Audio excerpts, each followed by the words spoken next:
வணக்கம் VR media நேயர்களே. தொடர்ந்து உண்மைகளை மக்கள் பார்வைக்கு வைக்கிற நிலையில சமகால அரசியல் நிகழ்வுகள் மற்றும் ஒரு சில சம்பவங்களை பத்தி பேசலாம் அப்படின்னு சொல்லிட்டு மீண்டும் விக்னேஷோட இணைந்திருக்கிறேன். வணக்கம் திரு விக்னேஷ். வணக்கம். ஸோ நிறைய விஷயங்களை நம்ம பேசலாம், சமகால அரசியல் நிகழ்வுகளை குறித்து பேசலாம். அந்த வகையில விஜய் அவர்கள் வந்து பாத்தீங்கன்னா கட்சி நிர்வாகிகளோட திருப்பி ஒரு கூட்டம் போட்டிருக்கிறாரு வேலூர்ல. இங்க இருந்து திருப்பி கிளம்பி போற வரைக்கும் எல்லாமே வந்து மீடியால கவர் பண்ணியிருந்தாங்க. அங்க போய் பேசியும் இருக்கிறாரு. முதல்ல இந்த செயல்பாடு, அதாவது இந்த கூட்டத்தை ஆர்கனைஸ் பண்ணது எப்படி இருக்குன்னு பாக்குறீங்க? அவர் போனது, மீடியா கவர் பண்ணது, இதெல்லாம் எப்படி இருக்கு? இப்போ தாவேகா மீட்டிங்கை பொறுத்த வரைக்கும் ஒவ்வொரு மீட்டிங்கும் ஒரு அப்டேட் மாதிரி ஏதாச்சும் ஒன்று பண்ணிட்டு வராங்க. அந்த வகையில வேலூர்ல போட்ட மீட்டிங் வந்து நிழல்ல நிக்கிற மாதிரி ஒரு கூடார மாதிரி செட் பண்ணி அதுக்குள்ள பஸ் நிறுத்தி இந்த வாட்டி வந்து அவர் பேசியிருக்காரு. ஏன்னா மற்ற டைம்ல வந்து வெட்ட வெளியா இருக்கும், வெயில நிறைய பிரச்சனை வந்து மயங்கி விழுறாங்க, அவங்க தொண்டர்களுக்கு இருக்கும். இந்த வாட்டி வந்து அந்த மாதிரி பண்ணியிருக்காங்க. ஓகே, தொடர்ந்து நிறைய பிரச்சனைகள் அவங்க ஒரு குழுவில் மீட்டிங் போட்டாலே வந்து நடக்கும். மாநாடு போட்டாலும் சரி, இல்லை சின்னதாக ஒரு கட்சி நிர்வாகிகள் கூட்டம் போட்டாலும் அதில் ஏதாவது ஒரு சின்ன பிரச்சனை நடக்கும், இல்லை ஏதாவது ஆபத்து ஏற்படும், யாராவது மயங்கி விழுவாங்க, இல்லை ஏதாவது இறப்புகள் கூட ஏற்படும்.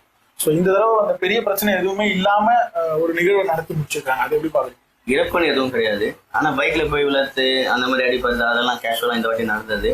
பென்சிங் மேலே ஏறி போகிறது அதுவும் பார்த்தேன். அதுக்கப்புறம் சேர் மேலே ஏறி நிற்கிறது, அதெல்லாம் காமனாக நடக்கிறது எல்லாமே நடந்துட்டு தான் இருக்கு.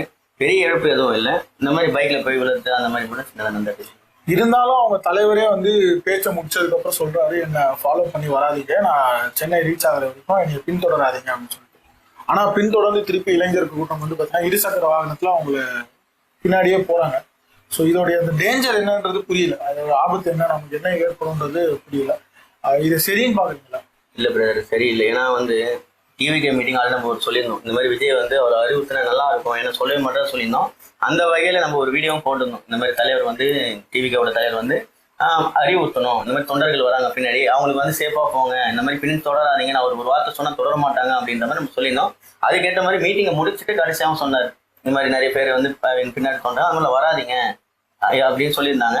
இப்போதான் சொல்லியிருக்காரு போன மீட்டிங்கில். இதுக்கப்புறம் என்னன்னு சொல்லிட்டு பார்ப்போம். ஓகே, அவர் பேசினது அந்த மேடையில அவருடைய செயல்பாடுகள்லாம் எப்படி பாக்குறீங்க?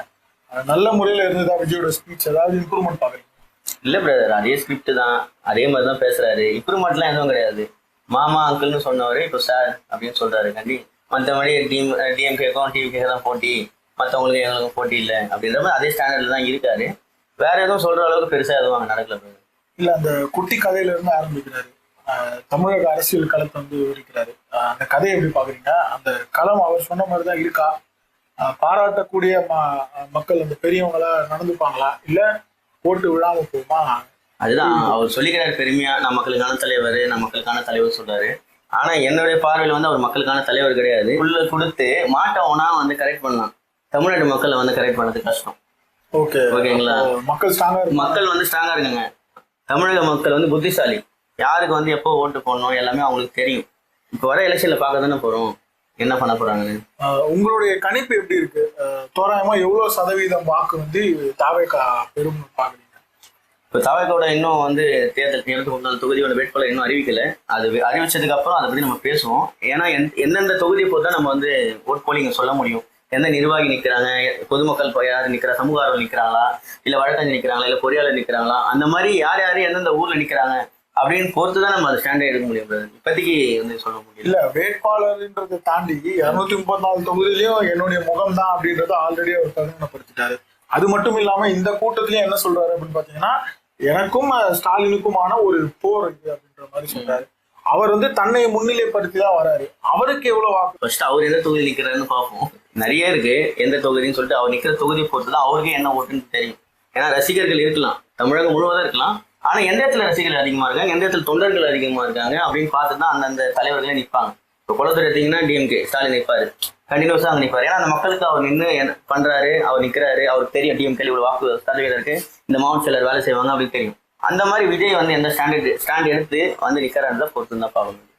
ஓகே, தெளிவா எதுவும் வாக்கு சதவீதம் குறிப்பிடலனாலும் ஒரு கணிசமான வாக்கு இருக்கு. கணிசமான வாக்கு வாங்குறது கண்டிப்பா வாய்ப்பு இருக்கு. ஓகே, இப்போ அவருடைய அந்த ஸ்பீச்ல வந்து பாத்தீங்கன்னா டிஸ்கஸ் பண்ண நிறைய விஷயங்கள் இருக்கு. தன்னை மட்டும், அதாவது நான் தான் அப்படின்றத பிரகடனப்படுத்தினார் விஜய். ஏன்னா அந்த ஸ்பீச்சோடைய சாராம்சம் வந்து எப்படி இருக்குன்னு பாத்தீங்கன்னா, அவரை பற்றி மட்டுமே, அவரை பத்தி பேசினால் தமிழ்நாட்டை பேசுற மாதிரி, அவரை பத்தி பேசினால் தமிழக மக்களை பேசுற மாதிரின்றது சொல்றாரு. இது எந்த வகையில ஒரு அரசியல் தலைவர் தான் யோசிக்கிறது நீங்க சரின்னு பாக்குறீங்க? இவ்வளவு அரசியல் ஆண்டுகளமா பண்ணிட்டு இருக்காங்க. எந்த தலைவரும் வந்து நான் தான் அப்படின்னு வந்து எப்பவுமே வந்து முன்னிறுத்துறது கிடையாது. ஓகேங்களா? ஒரு இலவசம் கொடுத்தாலும் அந்த இலவசத்துக்கான பேர் கண்டி நான் தான் பண்ணேன்னு சொல்லிட்டு சொல்ல மாட்டாங்க. அந்த மாதிரி இவர் வந்து என்ன ஸ்டாண்ட் எடுத்திருக்காருன்னா வந்து நம்ம வந்து அவரை விமர்சிக்கிறோம். நம்ம மட்டும் இல்ல, எல்லாருமே விமர்சிக்கிறாங்க அவரை. அது இல்லாம நிறைய யூடியூபர்ஸ், மீடியாஸ், நிறைய ட்ரோல் எல்லாம் போயிட்டு இருக்கு. இப்போ வந்து நம்ம அவரை திட்டா அவர் வந்து நம்மளுக்கு அவர் தான் பதில் சொல்லணும். அவர் வந்து அவரை திட்டா மக்கள் திட்டுற மாதிரியும், அவரை சொல்றது வந்து மக்களை சொல்ற மாதிரியும் அப்படின்னு வந்து அவர் வந்து அந்த மீட்டிங்ல வந்து சொல்லியிருக்காரு. அது எப்படி வந்து அவர் சொல்றது வந்து மக்களை சொல்ற மாதிரி ஆகும்? நான் கேட்கிறேன். இல்ல, அவர் பின்னாடி இவ்வளவு பெரிய மக்கள் திரள் நிக்கிறாங்க இல்லையா? இப்ப என் பின்னாடி கூட்டம் கூடும்போது என்னை நம்பி வர கூட்டம் தான் நீங்க பேசுறீங்க. நான் ஆல்ரெடி சொல்லிட்டேன், தாவேகா வந்து மக்களுக்கான கட்சி கிடையாது. அது வந்து ஒரு ரசிகருக்கான கட்சி. தாவேகான தலைவர் மட்டும்தான் அவர். மக்கள் வந்து தமிழகம் மொத்தமா இருந்த மக்கள். அவர் வந்து தாவேகான கட்சி தலைவராக தான். அவங்க கூட ஸ்டாண்ட்ல நிக்கிறது தாவேகா தொண்டர்கள் நிக்கலாம். மக்கள்லாம் கண்டிப்பா கூட நிக்கல. அவர் எப்ப மக்களுக்கோசம் வந்து நின்றாரு சொல்லுங்க? மக்கள் நாங்க அவருக்கு நிக்கிறதுக்கு இல்ல. அப்போ இவங்க கட்சியா ஆரம்பிச்சு 3 ஆண்டு காலத்துல நாங்க வந்து காலத்தையே மாத்திருக்கோம்னு சொல்றாங்க. எந்த விதத்துலயும் மாத்தல. எந்த காலத்தை மாத்திக்கிறாங்க? நான் ஆல்ரெடி சொல்லிட்டேன் ப்ரோ. எந்த காலத்தை அவர் மாத்திருக்காரு? ஒண்ணுமே இல்ல. அவர் எதுவுமே மாத்தல. பரந்தூருக்கு நேர்ல போனது, அதுதான் நான் போன வீடியோல சொல்லிட்டு நான் இந்த வீடியோல சொல்றேன். பரந்தூருக்கு நேர்ல போனாரு. ஃபுல்லா வந்து அங்க இல்ல, ஒரு மண்டபத்துல போயிட்டு மீட்டிங் மாதிரி போட்டுட்டு அங்கிருந்து வந்தாரு. இது கள்ளக்குறிச்சி போனாரு. ஓகேங்களா? எது கள்ளசாரையும் குத்தி அவன் செத்து போனான் இல்லீங்களா? அதுக்கு போனாரு. இதோ இப்போ இடைநிலை ஆசிரியர்கள் போராட்டம் பண்றாங்க, செவிலியர்கள் போராட்டம் பண்றாங்க, போக்குவரத்து ஊழியர்கள் போராட்டம் பண்றாங்க, பொதுப்பணித்துறையில போராட்டம் பண்றாங்க. ஓகேங்களா? இத்தனை டிபார்ட்மெண்ட்லயும் எல்லாம் பண்றது யாரு? அரசு அதிகாரிங்க. அவங்க தான் பண்றாங்க. அதை விட்டு தூய்மை பணியாளர் யாரு? நம்ம கோசம் இருக்கிற குப்பையெல்லாம் பெருகிட்டு கிளீன் பண்றாங்க. அந்த ஒரு விசுவாசமா தான் அவங்க போய் நின்னாங்களா? இதெல்லாம் இதாங்க மக்கள் இல்ல. ஆனாலும் போய் நிக்கிறதான் மக்கள் பிரச்சனையை பேசுறாருல்ல. இப்போ மக்கள் நாம தான் பேசும் மக்கள் பிரச்சனையே. பேசுறதுனால ஒரு மாற்றம் பேசுறது யார் வேணாலும் பேசலாம், செய்யணும், களத்துல நிக்கணும், கூட நிக்கணும். அதாவது அவரை பார்க்க வந்து இறந்துட்டாங்கன்னு ஆல்ரெடி நான் சொல்லியிருந்தேன். நான் சொல்ல விரும்பல, இந்த வாட்டி சொல்றேன். இறந்துட்டாங்க. ஆனா அவர் போய் பார்க்கல.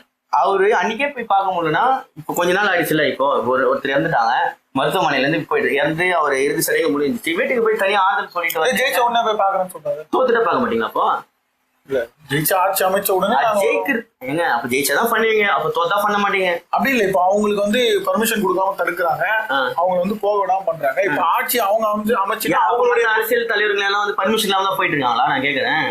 மொத்த தலைவர்கள் பர்மிஷன் எல்லார்கிட்ட போய் போலீஸ் கிட்ட வாங்கிட்டு போய் பாக்குறாங்க. கைதானா நான் கைது பண்ணுவேன், நான் ரோட்ல உட்கார சாலை மறியல் பண்ற போராட்டம் பண்ணேன், கட்சிக்கார நிப்பாயா, நான் போய் நிக்கிறேன். புரியுதுங்களா? அப்படி போனுங்க. இவருந்தாங்க இது அரசியல். இது இல்ல. ஆனா அவரு லா அண்ட் ஆர்டர் குறிப்பிட்டாரு. இப்ப இந்த விஜய் வேற வந்து இந்த லா அண்ட் ஆர்டர் பிரச்சனையை பேசிட்ட உடனே ஸ்டாலினே வந்து வருத்தப்பட்டதா பகிர்ந்துக்கிறாரு அவங்களை சுத்தி இருக்கவங்க கிட்ட அப்படின்ற மாதிரி சொல்றாரு. இதெல்லாம் வந்து கேட்டுக்கணும், அவ்வளவுதான். வேற எதுவும் சொல்றது இல்லை. நான் இதெல்லாம் சும்மா காதல கேட்டு அந்த காதலே விட்டுருங்க.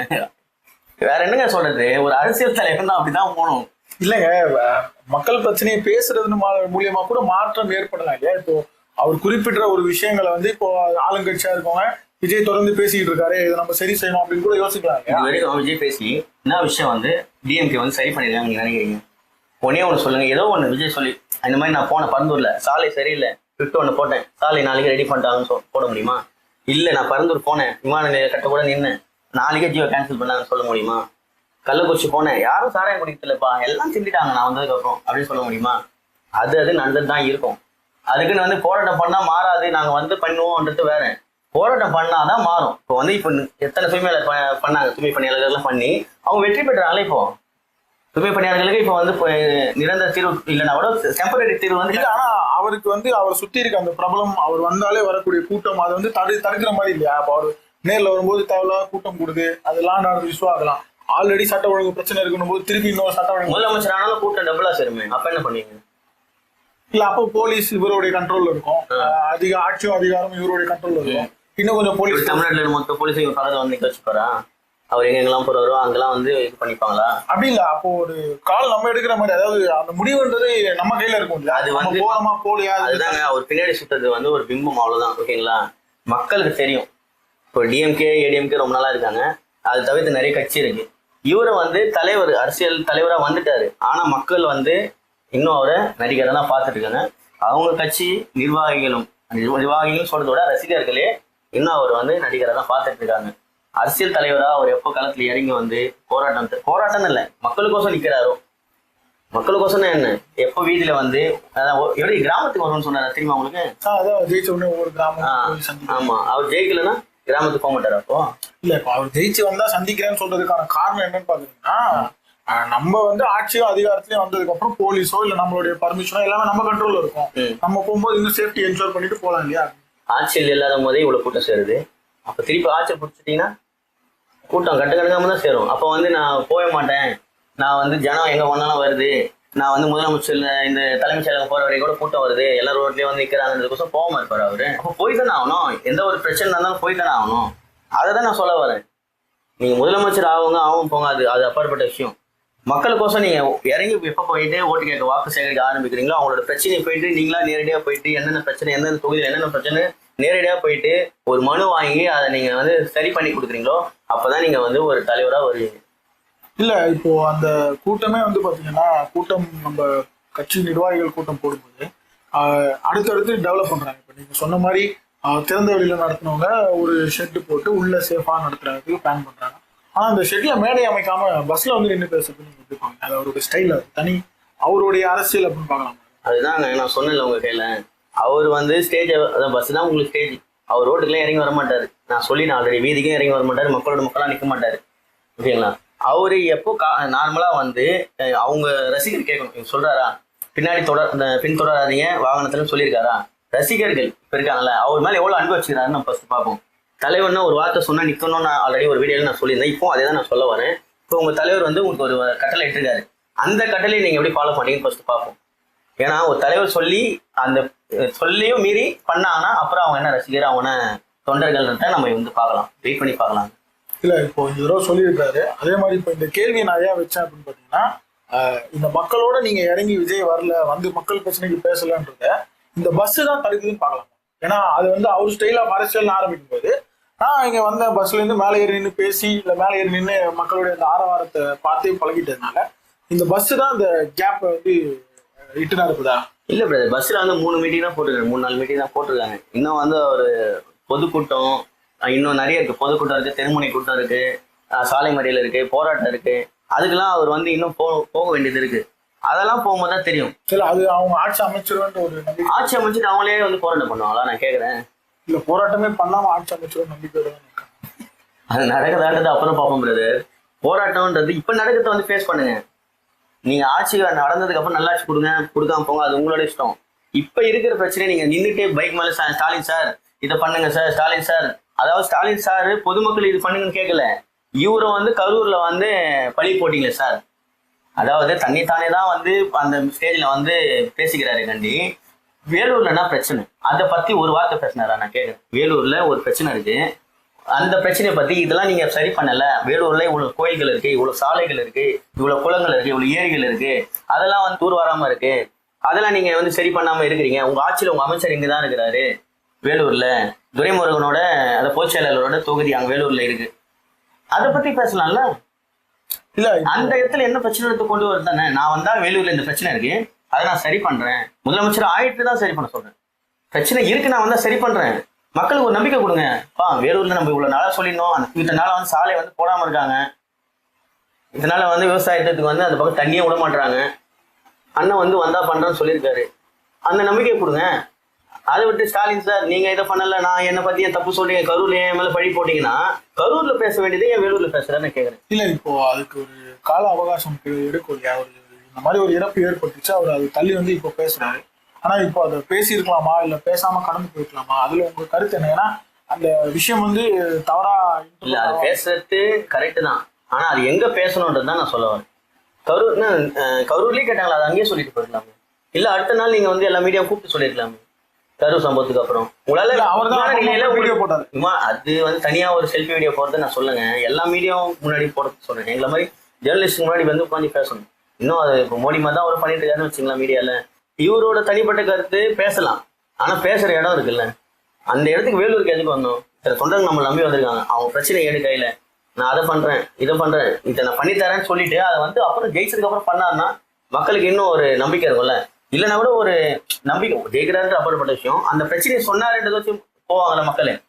இப்போ நான் எல்லார் மனசுலயும் ஒரு பிரச்சனை இருக்கும், எல்லார் ஊர்லயும் ஒரு பிரச்சனை இருக்கும், அதை பத்தி பேசினா தான் நம்ம சொல்ல வராங்க. இல்ல இப்போ அவர் ஆட்சி அமைச்சதுக்கு அப்புறம் வந்து பாத்தீங்கன்னா கிராமமா போறேன்னு சொல்லியிருக்காரு.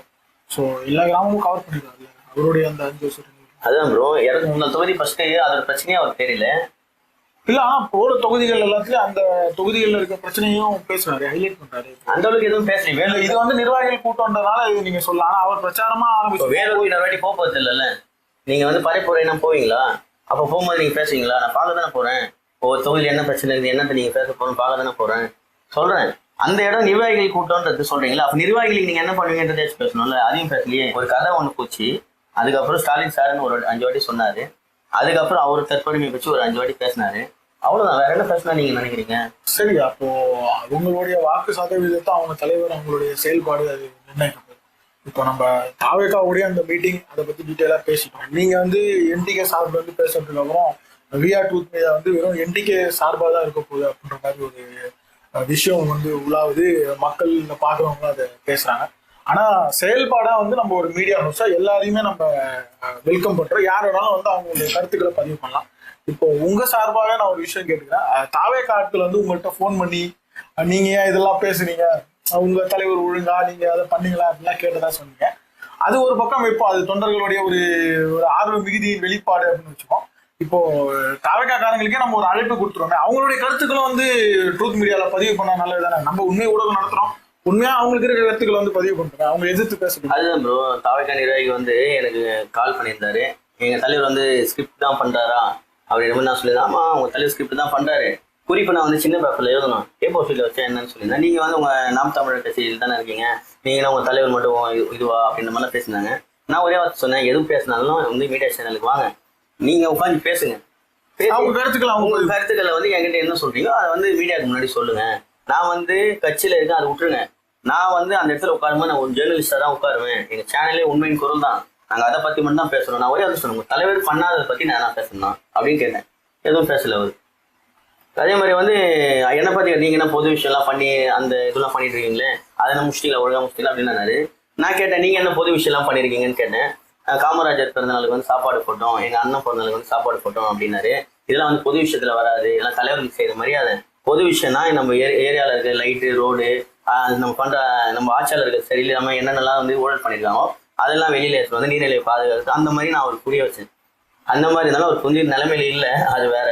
இருந்தாலும் நான் கூப்பிட்டு அழைச்சேன், இந்த மாதிரி வாங்க உட்காந்து பேசுங்க, உங்க சைட்ல தான் சொல்லுங்கன்னு. அவர் வரலன்ட்டார். இல்ல மற்ற நிர்வாகிகள் வேட்பாளர் எல்லாருக்கும் ஒரு அழைப்பு கொடுத்துலாம், நீங்களே கூப்பிடுங்க. கண்டிப்பா இதுன்னு இருக்கு பிரதர். இப்போ இன்னும் வேட்பாளர் வந்து அறிமுகப்படுத்தல டைரக்டாக போயிடும், கூப்பிடுறதுலாம் இல்லை. யார் யார் வேட்பாளரும் டைரக்டாவே அங்கே போயிட்டு கொடுத்தா நம்ம போட போறோம், கொடுக்கலன்னா இருக்கிறது நம்ம சொல்ல போறோம், அவ்வளவுதான். இதெல்லாம் இருக்கு, நம்ம நேரடியாக போயிடுவோம், ஒன்றும் பிரச்சனை இல்லை. நம்ம டைரக்டா வேட்பாளர் ஆண்டி போயிடலாம். ஓகே, ஸோ அது வந்து ஒரு நல்ல முயற்சியானது ஆரம்பிப்போம். முதல்ல நம்ம உங்க சார்பில் என்டிகேவுடைய வேட்பாளர்கள் கிட்ட இருந்து ஆரம்பிப்போம். என்னென்ன வேட்பாளர்களை கவர் பண்ண முடியுமோ நாங்கள் முடிஞ்ச வரைக்கும் போறோம். எங்களால போக முடியாத வேட்பாளர்கள்னு ஒரு சிலர் இருக்கிறாங்க. அதுல முதலமைச்சர், எதிர்கட்சி தலைவர், இவங்களுக்கெல்லாம் மேல விஜய், ஏன்னா யாராலையும் அணுக முடியாது. ஸோ இவங்களை தவிர முடிஞ்ச வரைக்கும் எங்களால முடிஞ்ச வேட்பாளர்களை நாங்கள் கவர் பண்றோம். முதல்ல கட்டமா ஆரம்ப கட்டமா வந்து பாத்தீங்கன்னா என்டிகே வந்து ஆரம்பிக்கலாம். எல்லா வேட்பாளர்கள் எல்லா கட்சி ஆட்களுக்குமே வந்து நாங்க இதன் மூலியமா ஒரு அழைப்பு கொடுத்துக்கிறோம். யார் வந்து பேசணும் இல்ல அவங்களுடைய கருத்துக்களை பதிவு பண்ணனாலும் எந்த ஒரு ஒளிவு மறைவு, இப்போ நாங்க பேசுற வீடியோல கூட கட் இருக்கும். ஸோ கட் கூட இல்லாம நம்ம முழுமையா கூட ஒளிபரப்பலாம். அவங்களுடைய கருத்துக்கள் மக்களை போய் சேர்ந்தா சந்தோஷம் தான். ஸோ தொடர்ந்து வெவ்வேறு காணொலிகளை சந்திப்போம். நன்றி திரு விக்னேஷ். நன்றி நேயர்களே, வேற ஒரு காணொலியில உங்களை நான் சந்திப்பேன்.